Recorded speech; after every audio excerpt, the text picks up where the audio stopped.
Some cities prepare for a visiting team. Sacramento didn't prepare for a visiting team. Sacramento prepared for Shohei Ohtani. There is a difference.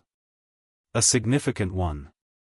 And anyone who was present in that city in the hours before the Dodgers arrived understood it immediately, in the lines that formed before the gates opened, in the conversations happening in restaurants and parking lots and living rooms across the region, in the specific energy that a place carries when it knows something is coming that it has never experienced quite like this before. The bus pulled in and the city was already waiting. Not politely. Not with the measured appreciation of a fanbase acknowledging a talented opponent. With the kind of passion that bypasses reason entirely and operates purely on the frequency of something felt. Signs. Jerseys. Voices. A welcome that traveled from the street level all the way into the front offices of the organization hosting this series, where even the people paid to remain professionally composed found themselves unable to entirely contain what they were feeling. The team president was fired up. The GM was fired up. The people whose job descriptions do not typically include visible excitement were visibly excited. Ohtani fever had arrived in Sacramento. And 40 miles away, in Oakland, the temperature was rising too. Let's understand what it means for a city to receive Shohei Ohtani. It is not the same as receiving a famous athlete. The sport has produced famous athletes in every generation. Players whose names travel ahead of them into every city on the schedule, whose arrival generates coverage and attention and the specific electricity of proximity to greatness. That happens regularly enough that professional sports cities have learned to process it without losing their footing. What Ohtani produces is something categorically different. It is not just that he is famous. It is not just that he is talented in ways the sport has never measured because the sport has never had anyone to measure them against. It is that he represents something people respond to on a level that exists beneath sports fandom entirely. The two-way capability. The quiet discipline. The complete absence of the performative ego that surrounds almost every athlete operating at his level of recognition. People who have never watched a baseball game in their lives know his name. People who cannot name another player on the Dodgers roster, who cannot identify the difference between a fastball and a slider, who have no particular investment in the National League standings, those people know Shohei Ohtani. And when they find out he is going to be physically present in their city, in their ballpark, visible and real and actually there, something activates in them that they were not expecting. Sacramento activated. The welcome began before the team arrived. That is how you know the feeling is genuine. Manufactured enthusiasm waits for the cameras. Real enthusiasm doesn't wait for anything. The local coverage started the day before. Not buried in the sports section. Not as a secondary story beneath something else considered more immediately relevant. Front and center. The Dodgers are coming. Ohtani is coming. What does that mean for this city and this moment and the people who will be inside that ballpark when he steps onto the field? The answer, as it turned out, was considerable. By the time the Dodgers bus moved through the city, the energy on the street had reached a level that the people inside the organization, people who travel with this team every day and have watched Ohtani generate reaction in every city on the schedule, still found remarkable.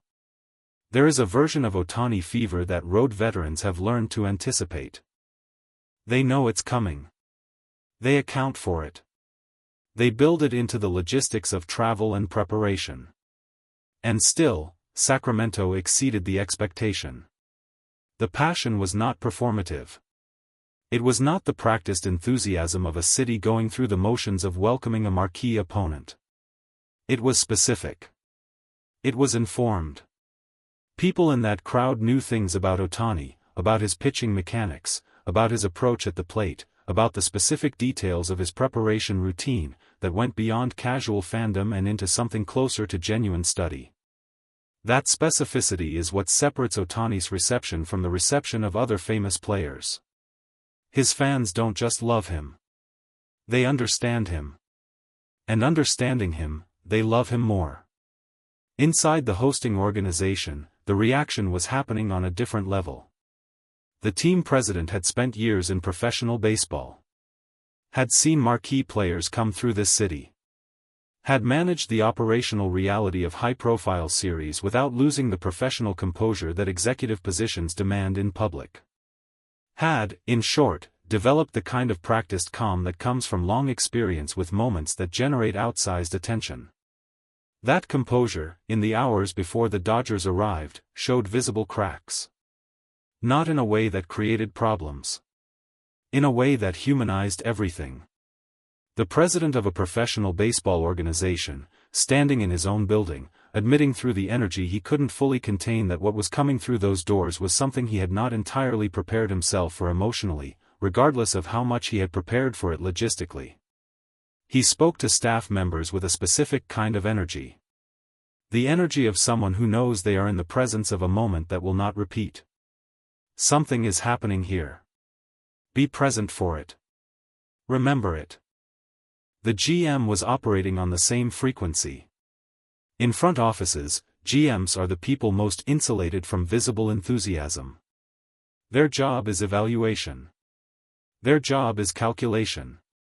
Their job is to look at any player, including the most celebrated player in the sport, through the cold, honest lens of competitive analysis and resist the gravitational pull of narrative and reputation. That professional insulation, in Sacramento, on this day, was not entirely sufficient.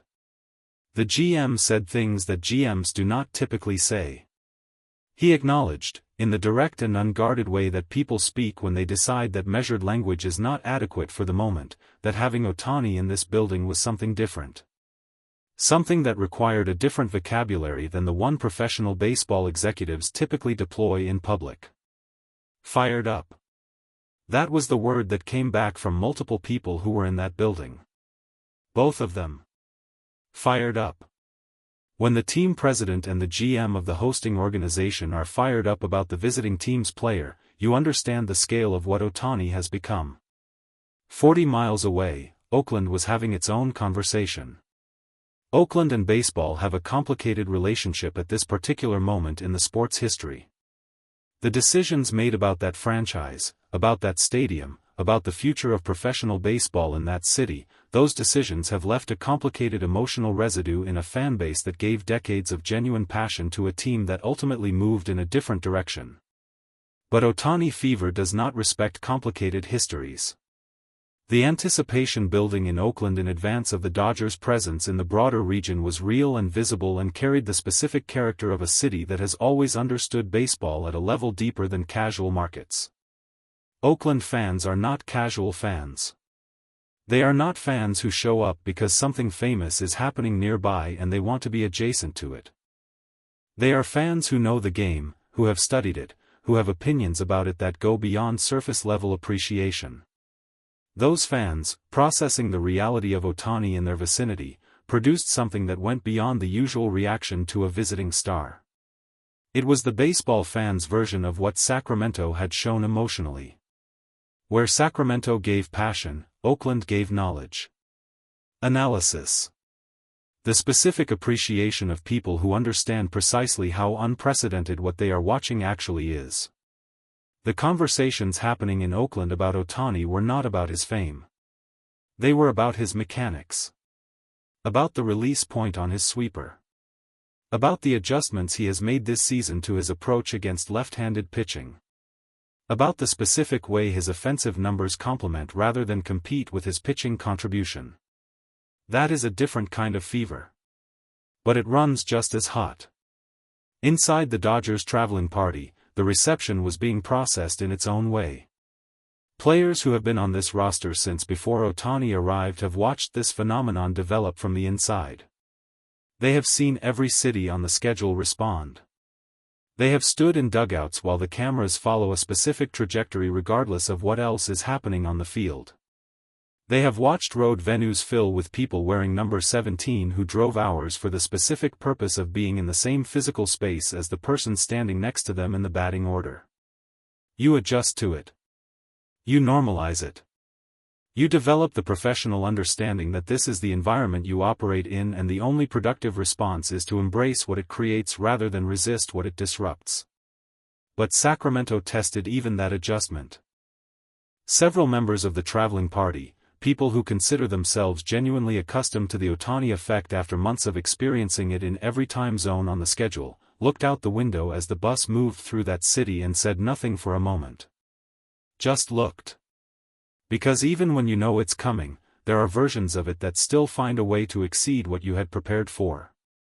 Ohtani himself moved through all of it with the specific quality that defines him more than any statistic or achievement or two-way milestone. Stillness. Not coldness. Not distance. Not the performed indifference of a celebrity protecting themselves from the weight of their own fame. Genuine stillness. The kind that comes from someone who has made peace with what they are and what they generate and what it means to carry this particular kind of attention through every city on a 162-game schedule. He arrived. He acknowledged what was around him with the quiet grace that Sacramento had earned through the genuineness of its welcome. He prepared. He competed. The fever existed all around him. In the streets. In the front offices. In Oakland's anticipation building 40 miles away. In the international coverage tracking his movement through this corner of California with the attentiveness usually reserved for diplomatic visits and historic events. And at the center of all of it, completely present, completely grounded, completely himself, was the person who had generated every bit of it without ever trying to generate any of it. That is the thing about Ohtani fever. He doesn't create it by pursuing it. He creates it by being exactly who he is, every single day, in every city on the schedule, without variance and without performance. Sacramento felt that. Oakland felt it coming. And the Dodgers traveled on, carrying the specific knowledge of people who have learned that no matter how many cities they visit, no matter how many times they have watched this happen,